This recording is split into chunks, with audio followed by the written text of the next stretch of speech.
Hi friends, ಎಲ್ರಿಗೂ ನಮಸ್ಕಾರ. ಇವತ್ತು ಒಳ್ಳೆ ಮಜಾ ಇದೆ. ಬನ್ನಿ, ಗಿಲ್ಲಿ ಕ್ಯಾಪ್ಟನ್ ಆಗಿದ್ದಾರೆ. ಅಶ್ವಿನಿ ಗೌಡನ್ನು ಸತಾಯಿಸ್ತಾ ಇದ್ದಾರೆ.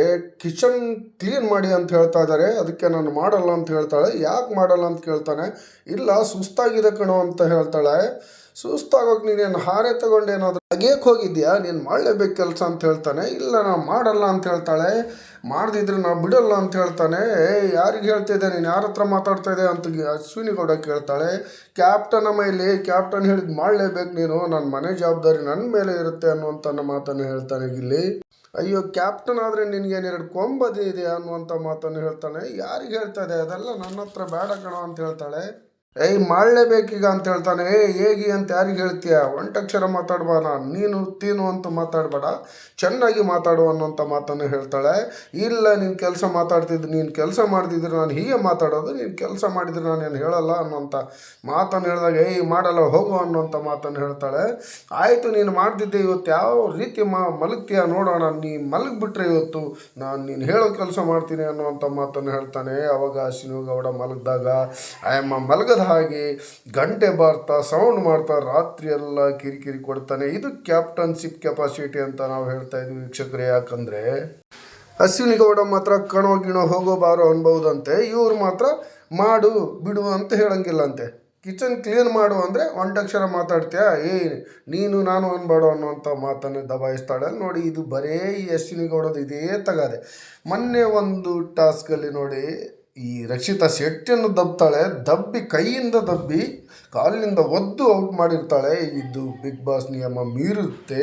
ಆದರೆ ಇದು ಯಾವುದು ಬಿಗ್ ಬಾಸ್ನವ್ರಿಗೆ ಗೊತ್ತಿಲ್ಲ ಅಂತ ಕಾಣುತ್ತೆ.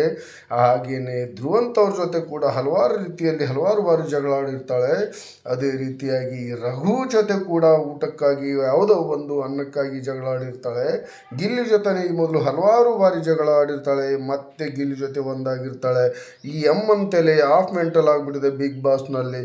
ಜಗಳ ಮಾಡಿದ್ರೇ ಒದರಾಡಿದ್ರೇ ನಾನು ಮನೆಯಲ್ಲಿರೋದು ಅಂತ ಎಮ್ಮಗೆ ಗೊತ್ತಾಗ್ಬಿಟ್ಟಿದೆ. ಏನೋ ಬಿಗ್ ಬಾಸ್ನವರು ಆ ಥರ ಹೇಳ್ಕೊಟ್ಟಿದ್ದಾರೋ ಏನೋ. ಅದಕ್ಕೋಸ್ಕರ ಎಮ್ಮಗೆ ಕಡಿಮೆ ಮತಗಳು ಬಿದ್ದರೂ ಕೂಡ ವೋಟಿಂಗ್ನಲ್ಲಿ ಲಾಸ್ಟಲ್ಲಿ ಬಾಟಮಲ್ಲಿದ್ದರೂ ಕೂಡ ಈ ಎಮ್ಮನ್ನು ಸೇವ್ ಮಾಡ್ತಾ ಈ ಎಮ್ಮಗೆ ಕಪ್ ಕೊಡೋಕ್ಕೆ ಪ್ರಯತ್ನ ಮಾಡ್ತಾ ಇದ್ರು ಬಿಗ್ ಬಾಸ್ನವರು ಅನ್ನೋಂಥದ್ದು ಗೊತ್ತಾಗ್ತಾ ಇಲ್ಲ ವೀಕ್ಷಕರೇ. ಇವತ್ತು ಈ ರೀತಿಯಾಗಿ ನಡೆದಿದೆ. ನೋಡೋಣ, ಇದು ಪ್ರೋಮೋದಲ್ಲಿರುವಂಥದ್ದು ರಿಯಲ್ ಆಗಿ ಏನು ಕಾಣುತ್ತೆ ಅನ್ನುವಂಥದ್ದನ್ನು ನೋಡೋಣ ವೀಕ್ಷಕರೇ.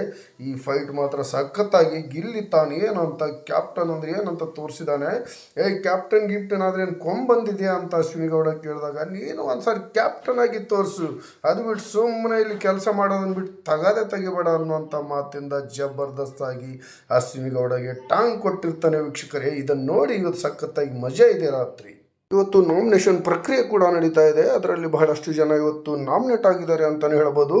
ಇಬ್ಬರಿಗೆ ಮಾತಾಡಲಿಕ್ಕೆ ಅವಕಾಶ ಕೊಟ್ಟು ವಾದ ಪ್ರತಿವಾದವನ್ನು ಆಲಿಸಿದ ನಂತರ ಮನೆಯ ಕ್ಯಾಪ್ಟನ್ ಗಿಲ್ಲಿ ಅವರು ಯಾರ ಮನೆಗೆ ಹೋಗಬೇಕು ಅನ್ನುವಂಥದ್ದನ್ನು ನಾಮಿನೇಟ್ ಮಾಡಿ ನಿರ್ಧಾರ ಮಾಡುವಂಥ ಅವಕಾಶ ಇರುತ್ತೆ. ಹಾಗಾಗಿ ಇವತ್ತು ಜಿದ್ದಿಯ ಪೈಪೋಟಿ ಇದೆ ನಾಮಿನೇಷನ್ ಪ್ರಕ್ರಿಯೆಯಲ್ಲಿ. ಒಬ್ರಿಗೊಬ್ಬರು ವಾದ ವಿವಾದಗಳನ್ನು ಜಬರ್ದಸ್ತಾಗಿ ಮಾಡ್ತಾ ಇದ್ದಾರೆ.